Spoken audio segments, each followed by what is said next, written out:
तो इसमें पहले देखिए, आप लोगों को पहले जब भी सी प्रोग्राम रन करता था, आपका क्या सीक्वेंस में रन करता, मतलब सीक्वेंस मतलब लाइन बाय लाइन रन करता था। लेकिन यहाँ हम लोग आज टुडे पढ़ना है क्या, कंडीशनल ब्रांचिंग एंड लूप्स है। तो लूप्स तो बाद में पढ़ाई होगा, अभी पहले कंडीशनल ब्रांचिंग पढ़ाई होगा।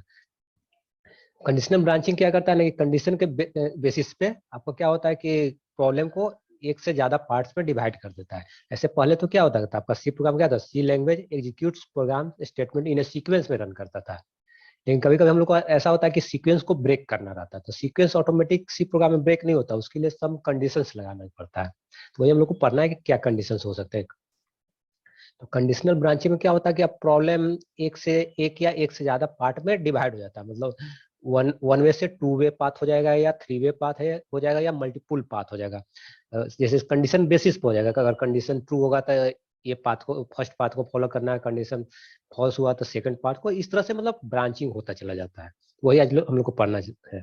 पहले हम लोग पढ़े थे क्या, सारा का सारा सी प्रोग्राम का सीक्वेंस में रन करता था। फर्स्ट लाइन सपोज करिए आप 10 स्टेटमेंट है किसी सी प्रोग्राम में, तो पहला स्टेटमेंट रन करेगा, दूसरा रन करेगा, तीसरा रन करेगा, मतलब इस ऑर्डर में रन करेगा। ऐसा नहीं होगा कि दूसरा रन करेगा उसके बाद सीधे चौथा रन करेगा, या फोर्थ के बाद सीधे 8 स्टेटमेंट रन करेगा, ऐसा ऑटोमेटिक नहीं होगा। लेकिन कंडीशनल ब्रांचिंग लगाइएगा तो उससे ऐसा होगा, पॉसिबल है कि हो सकता है आपका स्टेटमेंट टू रन करे, उसके बाद स्टेटमेंट उसको स्किप करके स्टेटमेंट फोर पर आप भेज दीजिए।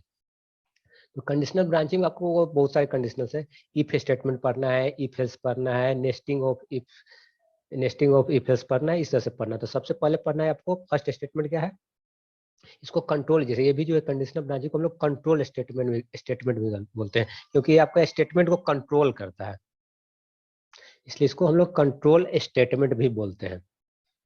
तो पहला आप इसमें से क्या करना है, कंडीशनल ब्रांचिंग में सबसे फर्स्ट ऑफ ऑल क्या पढ़ना है, इफ स्टेटमेंट। इसको हम लोग सिंपल इफ भी बोलते हैं, इफ स्टेटमेंट बोलते हैं, या सिंपल इफ स्टेटमेंट बोलते हैं। इसका जनरल सिंटेक्स क्या है, द जनरल फॉर्म ऑफ और syntax of if statement is, पहले ध्यान दीजिएगा, ये तो इंग्लिश लैंग्वेज है, किसी को भी समझ में आएगा क्या लिखा हुआ है। इफ कंडीशन या कुछ कंडीशंस हो गए, उस कंडीशंस के बेसिस पर क्या होगा, ये इफ का ब्लॉक है। इफ का ब्लॉक देखिए, ये ओपनिंग ब्रेस इसको बोलते हैं, और इसको क्लोजिंग ब्रेस बोलते हैं। तो ये इफ का टोटल क्या होगा, बॉडी होगा। इफ के बॉडी में स्टेटमेंट क्या है, सिंगल स्टेटमेंट या स्टेटमेंट्स लिखा हुआ है यहाँ पर, जो भी प्रोग्राम के अनुसार डिपेंडेंट होगा, एक स्टेटमेंट होगा या नंबर ऑफ स्टेटमेंट्स हो सकता है इस बॉडी के अंदर। इफ का बॉडी ये कहलाएगा, यहाँ से इफ का बॉडी स्टार्ट होगा और यहाँ पर एंड हो जाएगा। ये ओपनिंग ब्रेस से स्टार्ट होगा और क्लोजिंग ब्रेस से इफ का बॉडी एंड हो जाएगा। उसके बाद क्या है, रेस्ट ऑफ जो भी आपका सी का कोड होगा।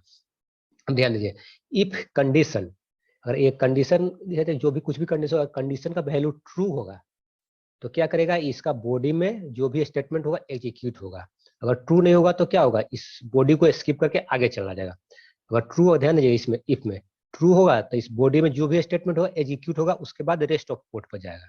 लेकिन अगर कंडीशन ट्रू नहीं होगा तो ये जो इस इफ के बॉडी में जो स्टेटमेंट होगा उसको स्किप करते हुए रेस्ट ऑफ कोड में चल जाएगा। मतलब अगर कंडीशन ट्रू होगा तो ये स्टेटमेंट्स जो होगा इसके अंदर रन करेगा, अगर कंडीशन ट्रू नहीं होगा तो ये अंदर में जो स्टेटमेंट रन नहीं करेगा, रेस्ट ऑफ कोड रन करेगा। तो इसका एक एग्जांपल देखिए, इसका पहले फ्लो चार्ट दिया हुआ है, ये क्या है, इंग्लिश लैंग्वेज में स्टेटमेंट के फॉर्म में लिखा हुआ है, ये इंग्लिश लैंग्वेज में ऐसा होता है इफ कंडीशन, उसी का ये फ्लो चार्ट दिया हुआ है। फ्लो चार्ट में देखिए दो भाग में बढ़ता है।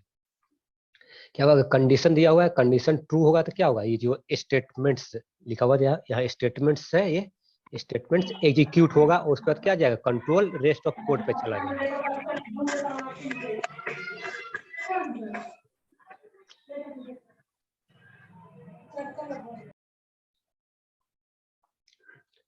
और कंडीशन ट्रू होगा तो स्टेटमेंट क्या होगा, एग्जीक्यूट करेगा और रेस्ट ऑफ कोड चल जाएगा। कंडीशन ट्रू नहीं होगा, मतलब ट्रू नहीं हुआ तो उसका अपोजिट क्या, फॉल्स होगा तो सीधा सीधा डायरेक्टली रेस्ट ऑफ कोड पर चल जाएगा। बस ये जो इंग्लिश लैंग्वेज में ये जो लिखा हुआ है ये जो लिखा हुआ है उसी का ये जो इंग्लिश लैंग्वेज में लिखा हुआ है इसका फ्लो चार्ट है। जस्ट मतलब पिक्चोरियल रिप्रेजेंटेशन को ही फ्लो चार्ट कहते हैं, या डायग्रामेटिक रिप्रेजेंटेशन है उसका, इफ सिंपल इफ स्टेटमेंट का। उसका एक प्रोग्राम देखते हैं, प्रोग्राम के थ्रू समझते हैं क्या होता है। देखिए इसमें हमने हेडर फाइल नहीं ऐड किया, हेडर फाइल जब आपको रन करवाना होगा तो हेडर फाइल ऐड करना होगा। ये बस एक सैंपल दिया गया है। अगर यहाँ पर आपको प्रोग्राम को रन करवाना होगा तो यहाँ पे लिखना होगा हैश इंक्लूड stdio डॉट, एक हेडर फाइल है, ये सिंटेक्स पे होता है, आपको लिखना रहता है।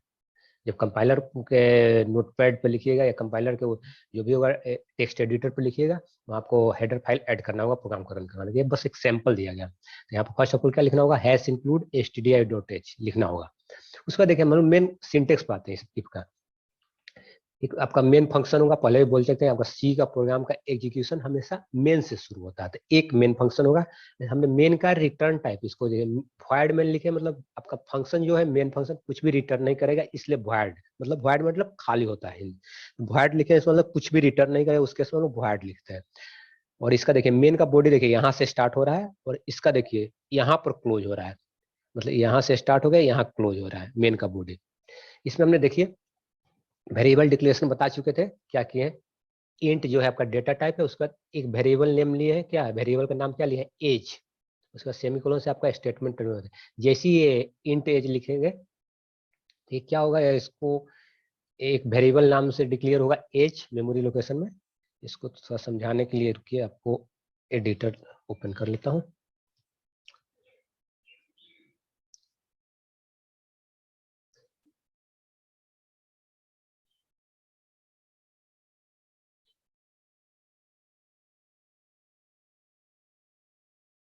हाँ देख, जैसे ये स्टेटमेंट फेच करेगा इंट एज, तो क्या होगा, मेमोरी में एक एरिया एलोकेट होगा, इस तरह से एक एरिया एलोकेट हो जाएगा, इस तरह से एक एरिया एलोकेट होगा, उसका नेम क्या हो जाएगा, एज आ जाएगा, ये एज नेम का एक एरिया एलोकेट हो जाएगा इस तरह से। ये थोड़ा लिख, एज नेम से एक एरिया एलोकेट होगा, इस स्टेटमेंट का मतलब यही है। इंट एज लिखे, इंट आपका डेटा टाइप मतलब ये इंटीजर ही स्टोर करेगा, जैसे 1 2 3 ये इंटीजर नंबर है, तो इंटीजर के लिए सिंटेक्स है आपका INT लिखना होगा, उसका वेरिएबल का नेम है, हमने एज दिए, अदर नेम भी यूज कर सकते हैं XYZ जो भी। तो हमने क्या किया, इंट एज लिखे, तो एज नाम का एक मेमोरी में एरिया एलोकेट हो जाएगा। उसमें फिर उसके बाद क्या देखें, प्रिंटफ, प्रिंटफ एक मैसेज डिस्प्ले करने के लिए यूज होता है, आपका स्क्रीन पर एक जस्ट ये मैसेज डिस्प्ले करेगा। प्रिंटफ के अंदर क्या लिखे, एंटर द एज, तो जैसे ही आपका प्रोग्राम रन करेगा तो किसी को भी समझ में आ जाएगा क्या बोल, आपका प्रोग्राम क्या बोल रहा है, इंटर द एज, मतलब किसी का एज इनपुट करने को बोल रहा है। तो ये जस्ट स्टेटमेंट को प्रिंट करने के लिए सिंटेक्स है, प्रिंटफ ब्रैकेट के अंदर डबल कोट के अंदर जो लिखेंगे एज इट इज प्रिंट होगा, तो यहाँ पर मैसेज डिस्प्ले होगा एंटर द एज।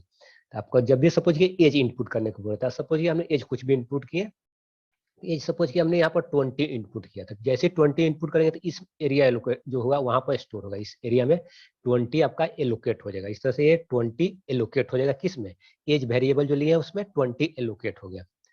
वो किससे एलोकेट होगा, जैसे इनपुट फंक्शन क्या है, स्कैनअप आपका इनपुट फंक्शन है, डबल कोट में क्या लिखे हैं, परसेंटेज डी। देखिए इंटीजर के लिए फॉर्मेट स्पेसिफायर डी होता है, अगर दूसरा डेटा टाइप होता है जैसे फ्लोटिंग पॉइंट नंबर लेते हैं, जहाँ यहाँ फ्लोट लिखते हैं तो उसके लिए एफ यूज करते हैं, यहाँ हम इंटीजर लिख लिए उसके लिए डी यूज करते हैं। और वेरिएबल का वैल्यू इनपुट करवाना था तो उसका सिंटेक्स है, आपको परसेंटेज लगाना होगा तो परसेंटेज डी लिखे डबल कोट में, उसका कमा दिए, उसके बाद एम्परसेंट सिंबल के साथ एज लिखे हैं। तो इससे क्या होगा, जैसे जो भी वेरिएबल इनपुट किए थे 20, तो 20 इस एज में स्टोर हो जाएगा।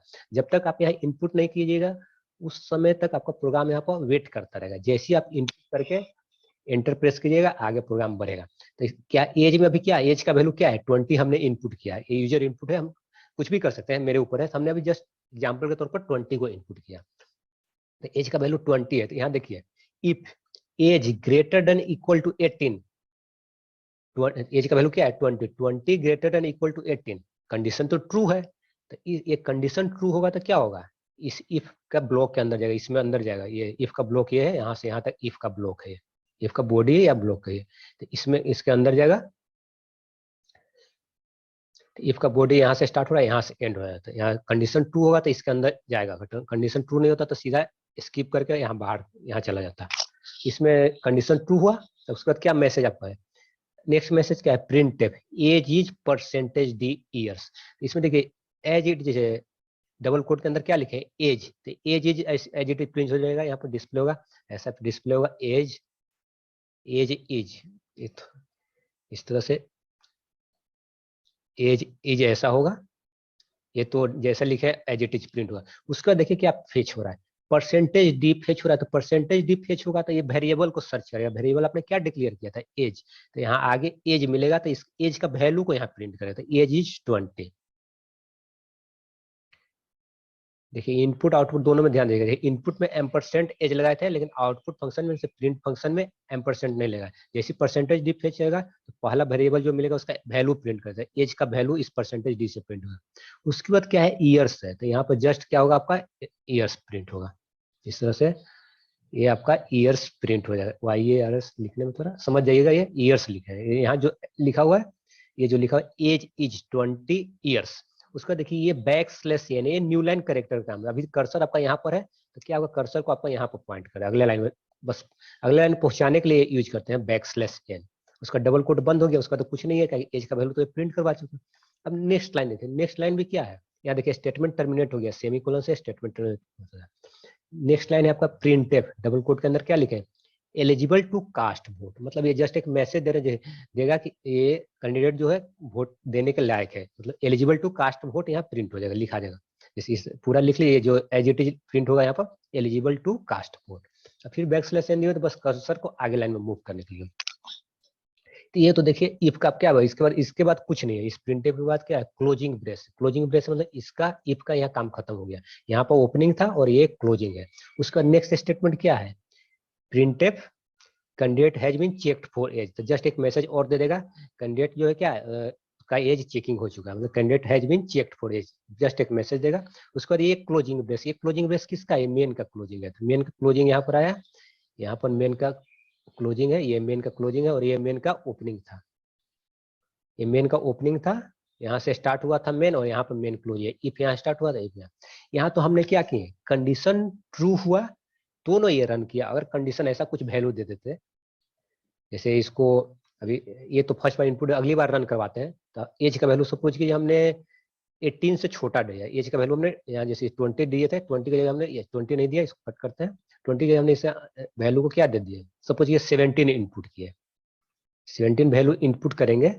अब देखिए एज का वैल्यू कितना है 17, अगली बार रन करवाया तो हमने 17 इनपुट कर दिया दूसरी बार में, तो 17 इनपुट करेंगे तो यहाँ कंडीशन चेक हुआ, if 17 greater than equal to 18, 17 greater than equal to 18 नहीं है, नहीं 17 जो है नहीं 18 के बराबर है, नहीं बड़ा है, मतलब आपका ये कंडीशन फॉल्स हो गया। तो कंडीशन फॉल्स होगा तो सीधा का सीधा क्या है, इसके अंदर नहीं जाएगा, इस ब्लॉक के अंदर नहीं जाएगा, सीधा का सीधा यहाँ से सीधे स्किप करता हुआ आगे यहाँ चला जाएगा। यहाँ पर कर्सर पूछेगा तो यहाँ पर क्या स्टेटमेंट मिल रहा है, printf candidate has been checked for age, just एक मैसेज देगा candidate has been checked for age, ये मैसेज नहीं प्रिंट करेगा एज इज 17 ईयर्स और एलिजिबल कास्ट वोट नहीं होगा, क्योंकि वोट देने के लिए समझिए कि वोट देने के लिए चेक करें कि कैंडिडेट वोट दे सकता है कि नहीं।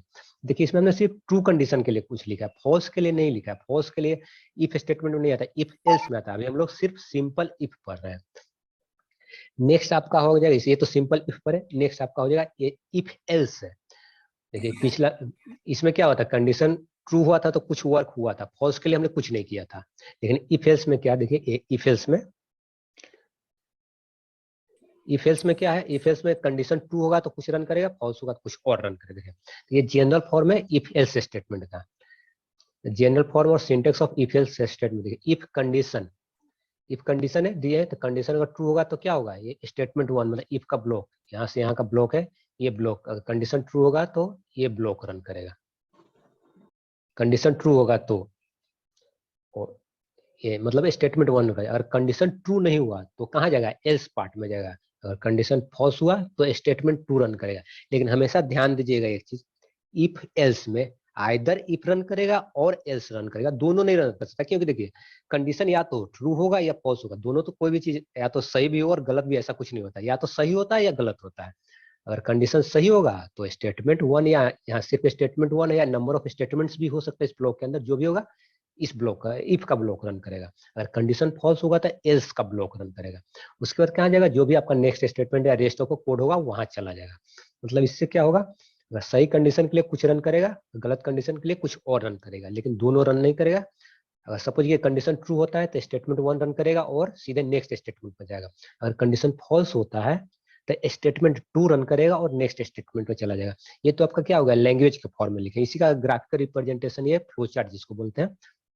देखिए 2 भाग में प्रॉब्लम डिवाइड हो रहा है, कंडीशन ट्रू हो रहा है तो कहाँ जा रहा है, इस पाथ से जा रहा है, स्टेटमेंट 1 होते हुए नेक्स्ट स्टेटमेंट चल जा रहा है। और कंडीशन फॉल्स हो रहा है तो दूसरा पाथ को फॉलो कर रहा है, फॉल्स वाला पार्ट ये स्टेटमेंट 2 को एग्जीक्यूट करते हुए नेक्स्ट स्टेटमेंट चल जाए। जस्ट ये क्या है, उसका पिक्चोरियल रिप्रेजेंटेशन है इसका, इफ एल्स का ये पिक्चोरियल रिप्रेजेंटेशन है, कैसे वर्क करता है।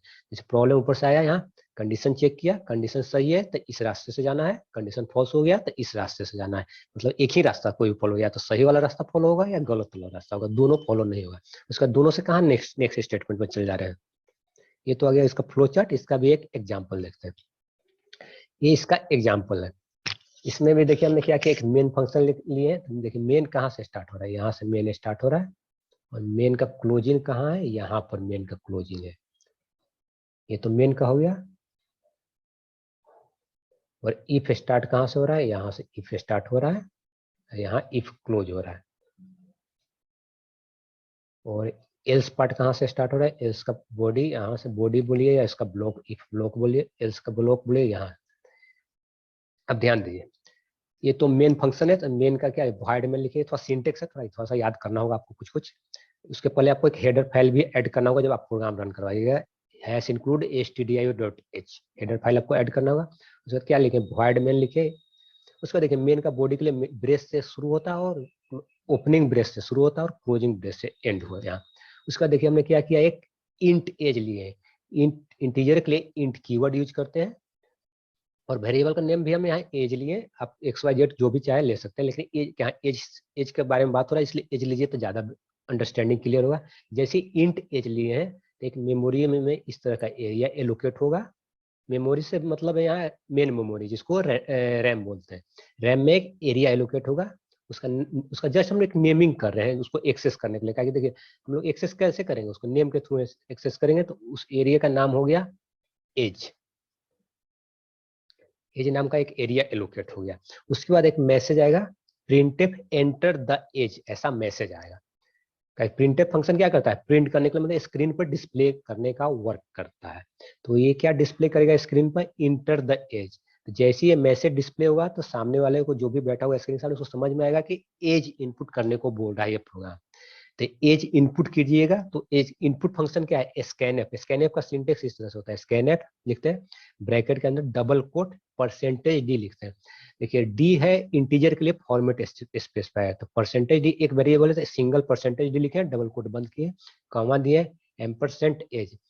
देखिए यहाँ पर प्रोग्राम आपका रुका हुआ रहेगा, जैसे ही जब तक आप इनपुट नहीं, जैसे ही आप इनपुट कीजिएगा, क्या करेगा प्रोग्राम, जो वेरिएबल का वैल्यू का जो भी इनपुट किया, सपोज कि इसमें हमने 21 इनपुट किया, 21 इनपुट करते हैं, तो उसके बाद क्या होता है, एज में एज का वैल्यू अभी 21 है।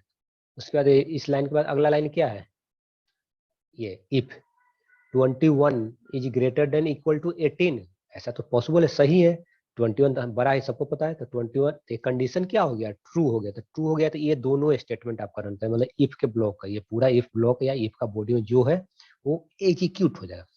तो इसमें क्या है, पहला स्टेटमेंट क्या है, printf age is %d years, मतलब इससे जस्ट प्रिंट कर देगा क्या, एज इज प्रिंट होगा स्क्रीन पर। उसका %d जैसे आएगा, तो ये वेरिएबल का वैल्यू को सर्च करने लगा, किस वेरिएबल को, जो आगे लिखा हुआ होगा, आगे क्या लिखा हुआ, एज का वैल्यू को प्रिंट करेगा।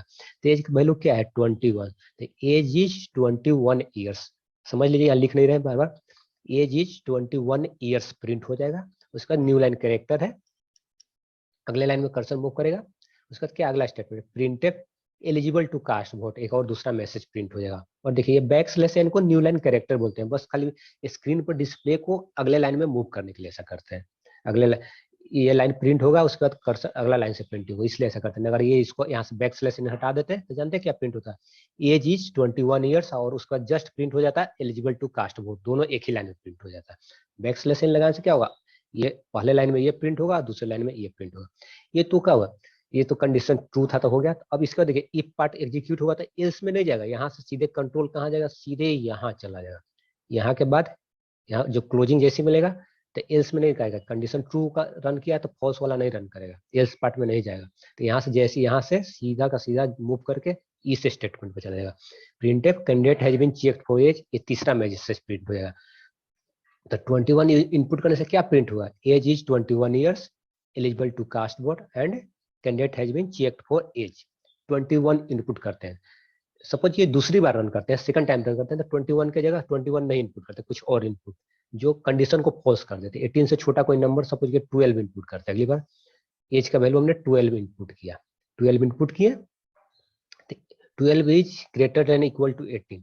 ये तो सबको समझ में आ रहा है कि कंडीशन फॉल्स है, मतलब फॉल्स हो जाएगा, कंडीशन फॉल्स हो जाएगा, तो ये रन नहीं, इफ ब्लॉक नहीं रन करेगा, एल्स का ब्लॉक रन करेगा। तो एल्स ब्लॉक में क्या है, ये स्टेटमेंट है, प्रिंटफ एज इज %d है, तो यहाँ प्रिंट क्या होगा, एज इज %d से क्या होगा, एज का वैल्यू प्रिंट होगा। तो age is 12 years, age is पहला लाइन में एज इज 12 ईयर्स, और नेक्स्ट लाइन में क्या होगा, इस प्रिंट क्या करेगा, not eligible to cast vote. तो प्रिंट अगला लाइन में क्या प्रिंट होगा, not eligible to cast vote. और इसका मतलब देखिए इसके बाद क्या है, ये क्लोजिंग ब्रेस मतलब एल्स का क्लोजिंग यहाँ आ गया, तो कुछ नहीं है, आगे बढ़ेगा। आगे क्या इसको मिलता है, ये statement, candidate has been check for age, मतलब इसमें भी 3 स्टेटमेंट प्रिंट हुआ। क्या क्या, फॉल्स जब कंडीशन होता है क्या क्या प्रिंट होगा, एज इज 12 ईयर्स, 12 इनपुट किया था 12 ईयर्स। अगला लाइन में not eligible to cast vote, और उसके अगले लाइन में क्या प्रिंट होगा, candidate has been checked for age. ये 3 स्टेटमेंट प्रिंट हो गया।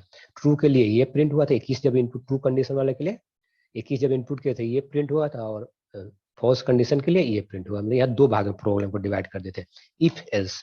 एक चीज हमेशा ध्यान में दीजिएगा, दोनों का दोनों रन नहीं करेगा, या तो आपका इफ रन करेगा या तो एल्स रन करेगा। ट्रू होगा तो इफ पार्ट रन करेगा, फॉल्स होगा तो एल्स पार्ट रन करेगा, दोनों पार्ट कभी भी रन नहीं कर सकता है। ये क्या है, इसमें नेस्टिंग ऑफ इफ एल्स है। नेस्टिंग क्या क्या मतलब, इफ के जैसे पहला कंडीशन लगाए, ये देखिए इफ का 2 कलर में इसलिए कि आपको थोड़ा सा समझने में, देखिए इफ कंडीशन 1, तो इसका कंडीशन, इसका ब्लॉक देखिए यहाँ से यहाँ तक है, इफ का ब्लॉक ये वहां स्टार्ट हो रहा है और यहाँ पर एंड हो रहा है, इस इफ का बॉडी या इफ का ब्लॉक, और इफ का बॉडी और इफ का ब्लॉक कहिए, जो भी यहाँ स्टार्ट हो रहा है यहाँ एंड हो रहा है इस इफ का। और इसका एल्स पार्ट कहाँ है, ये है, ये एल्स पार्ट है, इस इफ बाहर वाले इफ का एल्स पार्ट। ये नेस्टिंग कर रहे हैं, मतलब इफ के अंदर इफ लगा रहे हैं। थोड़ा सा ध्यान दीजिएगा, कॉम्प्लिकेटेड होता चला जाएगा, क्योंकि इफ के अंदर इफ लगा रहे हैं हमने यहाँ पर। तो ये बाहर वाला इफ का एल्स पार्ट है। उसके बाद देखिए अगर कंडीशन इसके अंदर फिर क्या किए, इफ कंडीशन 1, अगर कंडीशन 1 ट्रू होगा तो उसके अंदर जाएगा, अंदर में फिर क्या करें, इफ फिर से इफ लगा दें, इफ कंडीशन 2 स्टेटमेंट 2 रन करेगा। तो इस इफ का बॉडी यहाँ शुरू हो, यहाँ से यहाँ तक है, और इस इफ का पार्ट इस इफ, ये जो इफ है अंदर वाले इफ का पार्ट, एल्स पार्ट कहाँ है, ये है एल्स पार्ट है, अंदर वाले इफ का एल्स पार्ट ये है।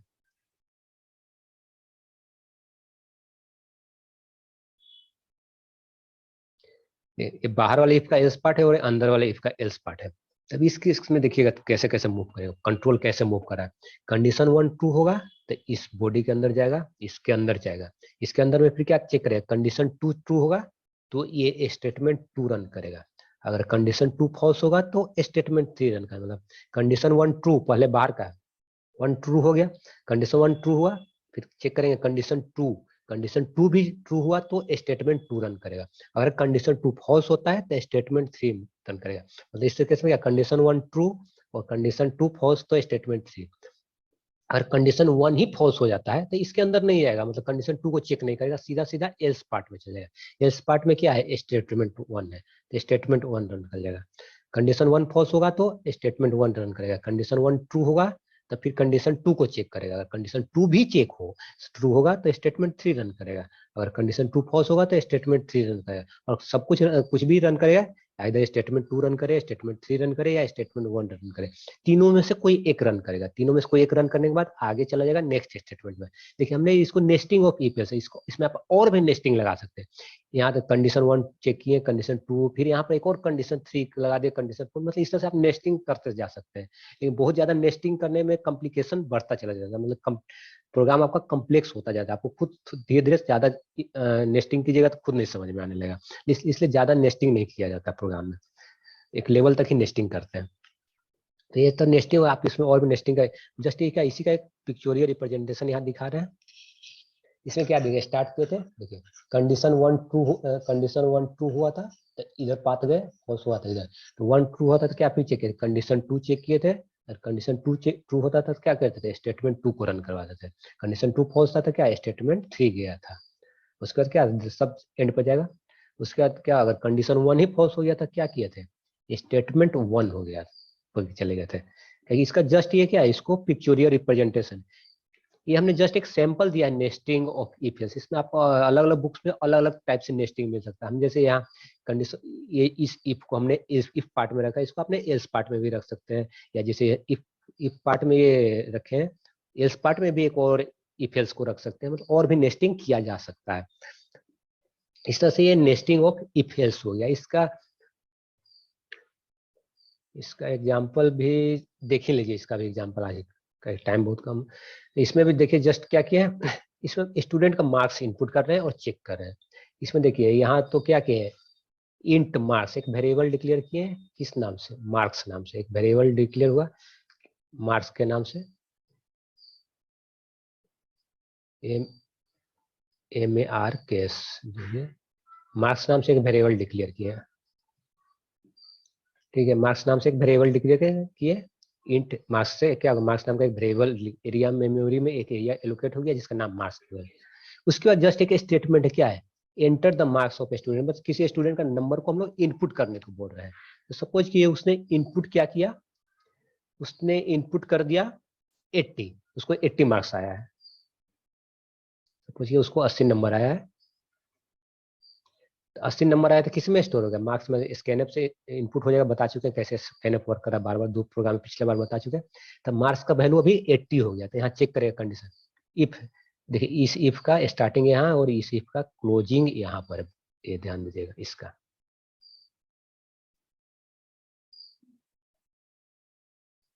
अब देखिए क्या है, मार्क्स का value 80, 80 greater than equal to 60, condition तो ट्रू है क्योंकि 80 60 से बड़ा है, कंडीशन ट्रू हो गया। तो फिर आगे फिर अंदर जाता है, इसके अंदर एंड करेगा, इसके अंदर यही ना स्टेटमेंट, इतना सारे स्टेटमेंट से 80 greater 80 is greater than equal to 60, condition true है तो आगे बढ़ेगा। आगे फिर उसको क्या मिलता है, फिर से चेक करें मार्क्स का value 80 greater than equal to 90, नहीं ये कंडीशन तो फॉल्स हो गया, तो ये पार्ट रन नहीं करेगा, इफ का पार्ट रन नहीं करेगा, ये कंडीशन फॉल्स होगा तो इसका एल्स पार्ट ये है, एल्स पार्ट में जाएगा। एल्स पार्ट में क्या, जस्ट मैसेज है, प्रिंट एवरेज, जस्ट एक मैसेज देगा कि इसका मार्क्स एवरेज है, प्रिंट एक जस्ट मैसेज डिस्प्ले कर दिया। अगर हमने सपोज किया यहाँ 80 के जगह समथिंग 90 या 100 कर देते, अगर ये 80 की जगह हमने 90 इनपुट कर देते, 90 मार्क्स सपोज का कैंडिडेट का, 90 greater than equal to 60, condition true, फिर चेक करता है 90 greater than equal to 90, condition true, तो क्या प्रिंट होता है, एक्सेलेंट प्रिंट हो जाता। लेकिन ये तो क्या हुआ था, कंडीशन 1 ट्रू, कंडीशन ट्रू 2 भी सेकंड भी ट्रू हुआ था, एक्सेलेंट, कंडीशन 1 ट्रू हुआ, कंडीशन 2 फॉल्स हुआ तो एवरेज प्रिंट हुआ। हमने सपोज किया कंडीशन 1 को ही फॉल्स करवाना है, कंडीशन 1 को फॉल्स कब होगा, मार्क्स जब क्या होगा 60 से छोटा कम होगा, तो सपोज हमने जो इनपुट किया 60 से बिलो मार्क्स इनपुट, सपोज किसी को कैंडिडेट को 50 मार्क्स आया, 50 मार्क्स आया, तो यहाँ क्या प्रिंट होगा, 50 greater than equal to 60, condition तो फॉल्स हो गया था, इस इफ का एल्स, इफ का एल्स आ गया, देखिए ये एल्स पार्ट में सीधा प्रोग्राम आ जाएगा। तो मतलब यहाँ पासिंग मार्क्स सपोज इस प्रोग्राम में बनाएंगे 60 से नीचे आता है तो फेल कर जाता है, कंडीशन सपोज इस ढंग का प्रोग्राम है। यहाँ क्या 50 ग्रेटर देन 60, कंडीशन फॉल्स होगा तो इफ का रन ब्लॉक नहीं होगा, इफ नहीं एंटर करेगा, इसका एल्स पार्ट में जाएगा, तो इसका एल्स पार्ट आगे है, आगे एल्स पार्ट है, तो एल्स पार्ट में जाएगा, एल्स पार्ट में एक जस्ट मैसेज दिया हुआ, क्या दिया हुआ है, प्रिंट ए फेल, तो क्या होगा कैंडिडेट यहाँ जस्ट एक डिस्प्ले हो जाएगा, फेल डिस्प्ले हो जाएगा, उसके बाद अगला लाइन क्या है, इसका क्लोजिंग से बाहर आएगा, क्लोजिंग से बाहर आएगा तो क्या है एक जस्ट मैसेज दिया हुआ है, क्या मैसेज दिया है, print marks of student is percentage d marks में, marks of student is 50 print हो जाएगा, फेल प्रिंट होगा और मार्क्स ऑफ स्टूडेंट इज 50। और फर्स्ट केस में क्या इनपुट किए थे, 80 इनपुट किए थे, तो क्या होता है यहाँ एक्सेलेंट प्रिंट होता है, और क्या प्रिंट होता है, marks of student is 80। Second case में 90 जब दिए थे तो क्या प्रिंट होता था, एक्सेलेंट प्रिंट होता था, एक्सेलेंट प्रिंट होता, 90 जब देते तो एक्सेलेंट प्रिंट होता, और मैसेज क्या, एक अगला मैसेज क्या होता, marks of student is 90 print होता, और ये क्लोजिंग आ गया, ये मेन का क्लोजिंग है, ये एल्स पार्ट का ओपनिंग यहाँ है, क्लोजिंग यहाँ है,